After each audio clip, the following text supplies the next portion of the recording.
जो देवता हैं वो शीतकालीन प्रवास पे जा चुके हैं।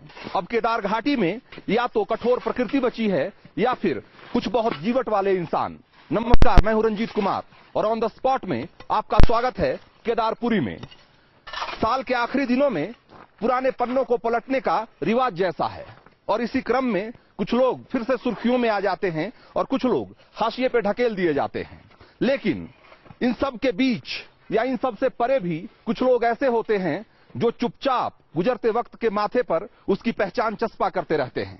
और ऐसे ही 2015 का साल केदार घाटी में पुनर्निर्माण के साल के तौर पे याद किया जाएगा, पहचाना जाएगा। और इस पहचान को और मुकम्मल बनाने में लगी हुई है NIM यानी कि नेहरू इंस्टीट्यूट ऑफ माउंटेनियरिंग और उसके कुछ बेहद जीवट वाले सहयोगी।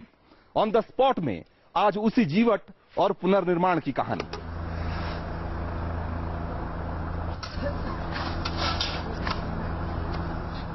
दो 2013 की आपदा ने उत्तराखंड की कमर तोड़ दी थी। सरकार के सामने केदारपुरी और उसके आसपास के इलाकों को फिर से यात्रा के लायक बनाने की एक बड़ी चुनौती थी। सवालों और आलोचनाओं के बीच हरीश रावत सरकार ने नेहरू इंस्टीट्यूट ऑफ माउंटेनियरिंग को पुनर्निर्माण की नोडल एजेंसी बनाने का फैसला किया। एक बड़ा दांव था, लेकिन कर्नल अजय कोठियाल के नेतृत्व में एक मजबूत टीम तैयार की गई। जोखिम भरी परिस्थितियों में काम करने का अनुभव इस टीम के काम आया। बर्फीले पहाड़ों के बीच पहले पैदल रास्ता तैयार किया गया, फिर हेलीपैड बना। हेलीकॉप्टरों की मदद से लाई गई मशीनों ने केदारपुरी के पुनर्निर्माण को रफ्तार दी। लेकिन असली ताकत यहाँ काम करने वाले लोगों का हौसला ही थी, जो पिछले 2 सालों से बिना रुके केदारपुरी को फिर से बसाने में लगे हैं। ये तो हमें समझ में आ गया था कि कोई भी चीज नामुमकिन तो नहीं है। इंसान ने ही पहले भी करा है। आज ठीक है, अगर इतनी बड़ी आपदा भी आ गई तो कोई ऐसी बड़ी चीज नहीं है, कोई बहुत बड़ा चैलेंज नहीं है। मुश्किलातें जरूर रहेंगी। जून 2013 की आपदा केदारनाथ के ऊपर मौजूद ग्लेशियरों के टूटने से आई थी। भविष्य में ऐसे खतरों से निपटने की तैयारी भी पुनर्निर्माण का हिस्सा है।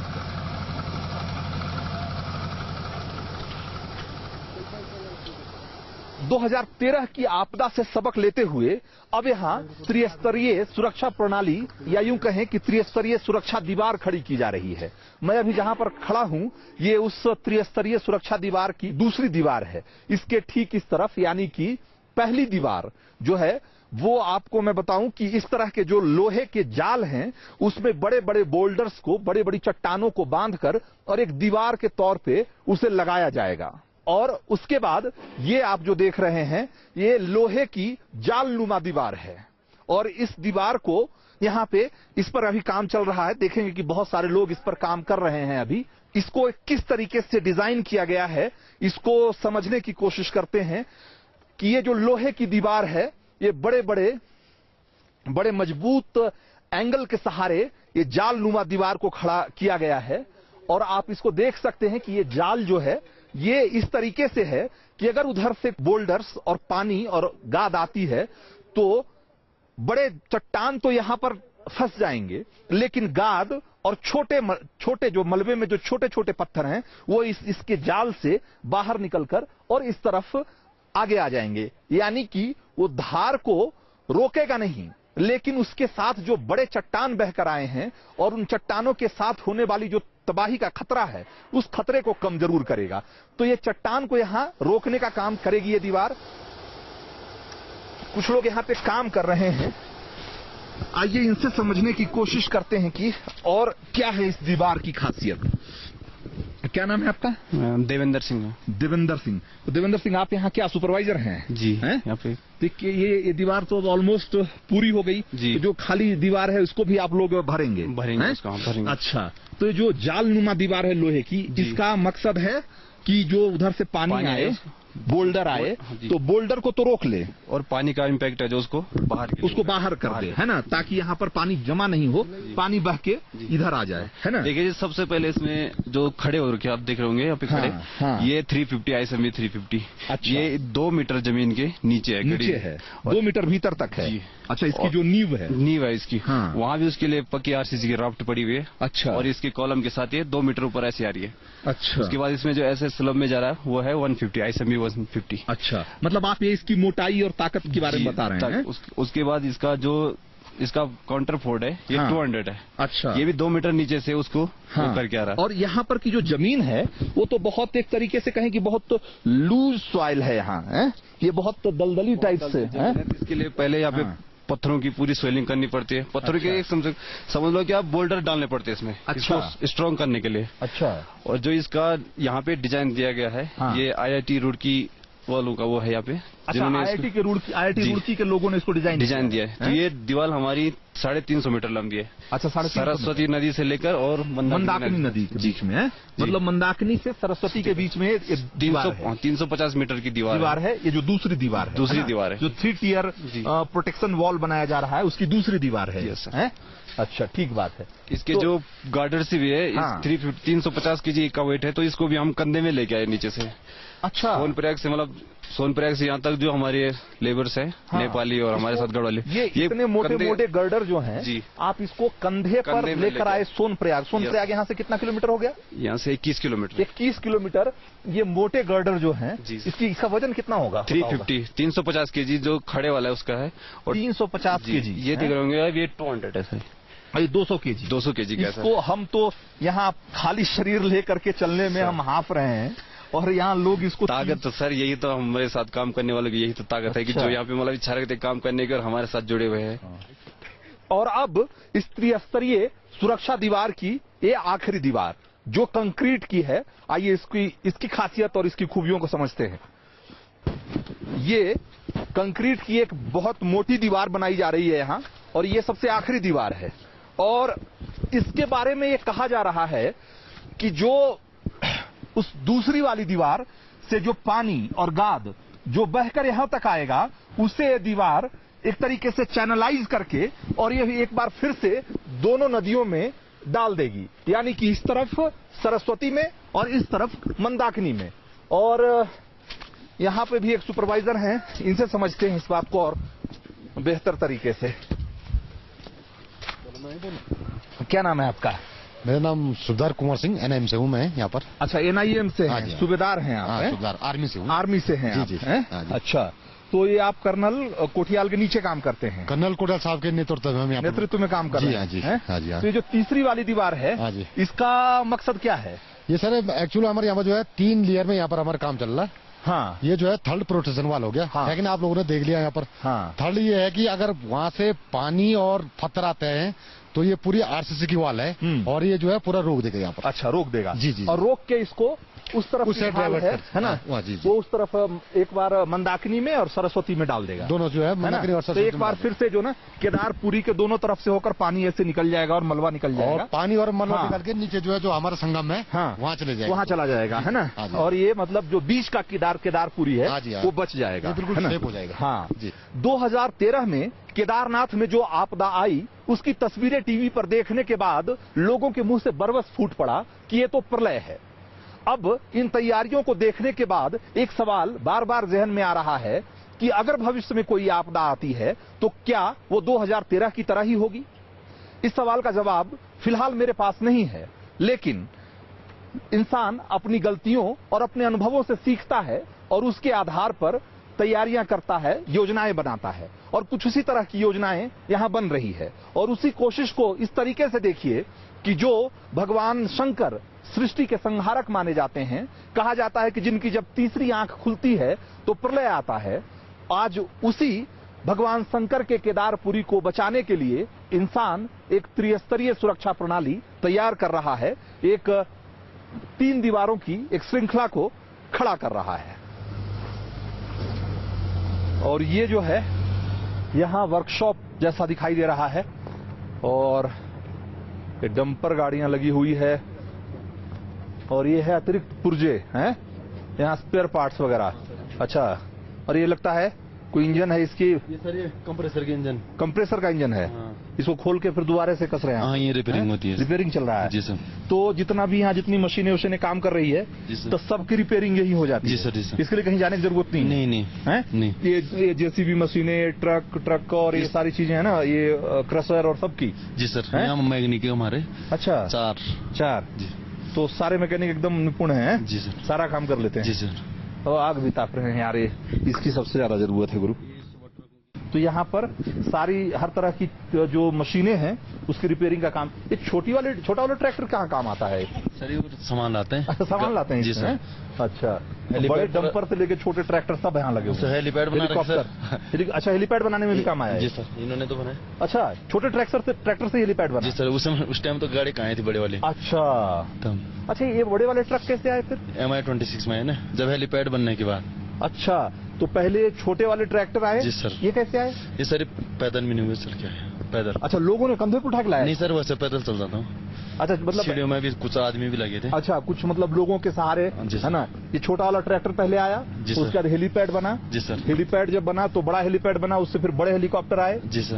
बड़े हेलीकॉप्टर बड़े ट्रक लेकर के आए, तब आए सर बाद में, और तब जाकर के यहाँ काम जो है शुरू हुआ। जी सर। तो ये समझिए कि ऐसे ही निर्माण की प्रक्रिया होती है। विनाश का जो स्तर था, जो स्केल था, वो इतना बड़ा था कि उसमें निर्माण की प्रक्रिया ऐसे ही धीरे से शुरू होकर, छोटे से शुरू होकर आज इतने बड़े पैमाने पर यहाँ हो रही है। तो आइए आगे और देखते हैं क्या क्या है। –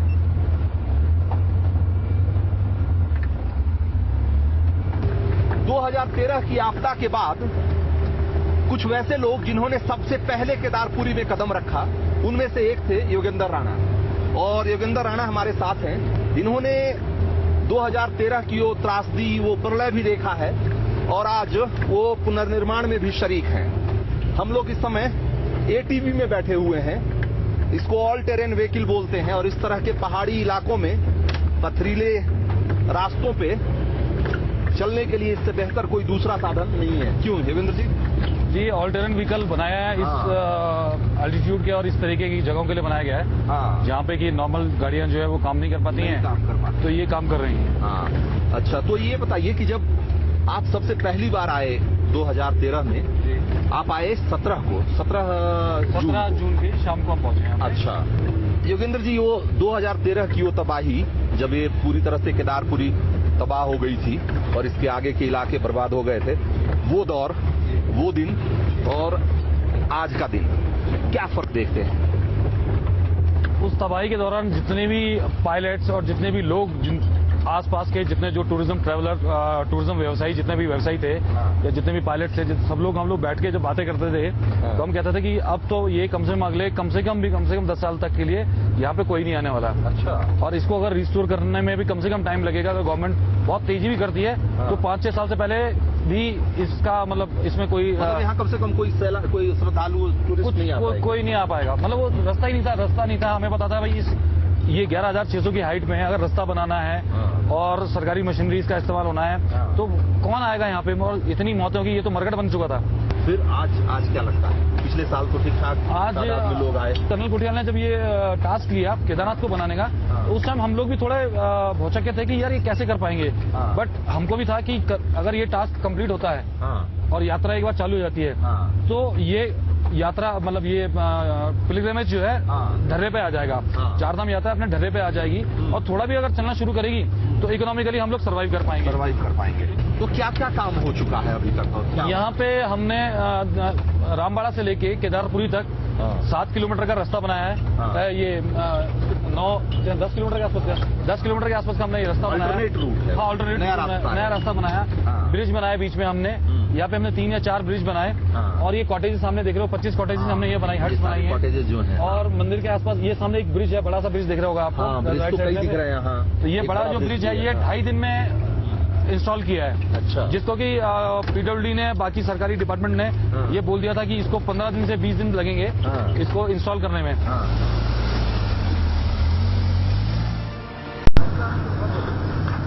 दिल्ली में सर्दियों में जब टेम्परेचर गिरता है तो लोग दफ्तरों और अपने ड्राइंग रूम में चाय की चुस्कियों पर चर्चा करते हैं कि आज टेम्परेचर इतना डिग्री हो गया। यहाँ टेम्परेचर एक तरीके से मायने नहीं रखता, क्योंकि ये चारों तरफ से बर्फीली चोटियों से घिरी हुई है केदार घाटी। रात में करीब 10 बजे भी, 8-10 बजे भी यहाँ काम चल रहा है। और जब टेम्परेचर की बात पूछेंगे तो टेम्परेचर यहाँ 0 से करीब 10 डिग्री कम हो चुका है। यानी कि -8-10 डिग्री पे भी लोग नंगे हाथों से मिट्टी गारा बना रहे हैं और लोहा मोड़ रहे हैं।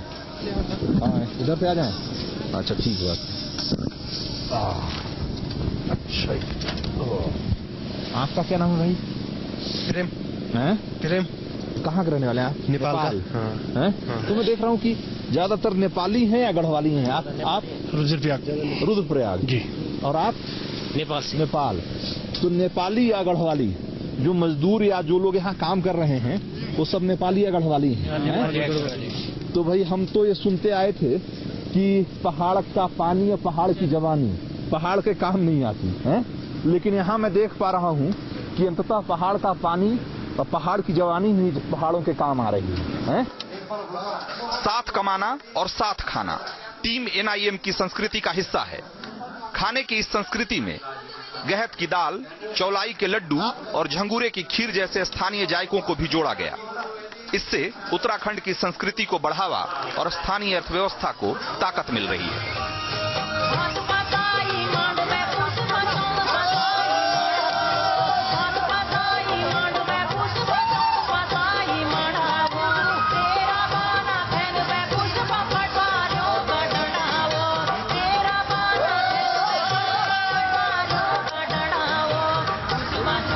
जिंदगी का जरूरी हिस्सा है जश्न। जिंदगी चाहे जैसी हो, जश्न जरूरी है।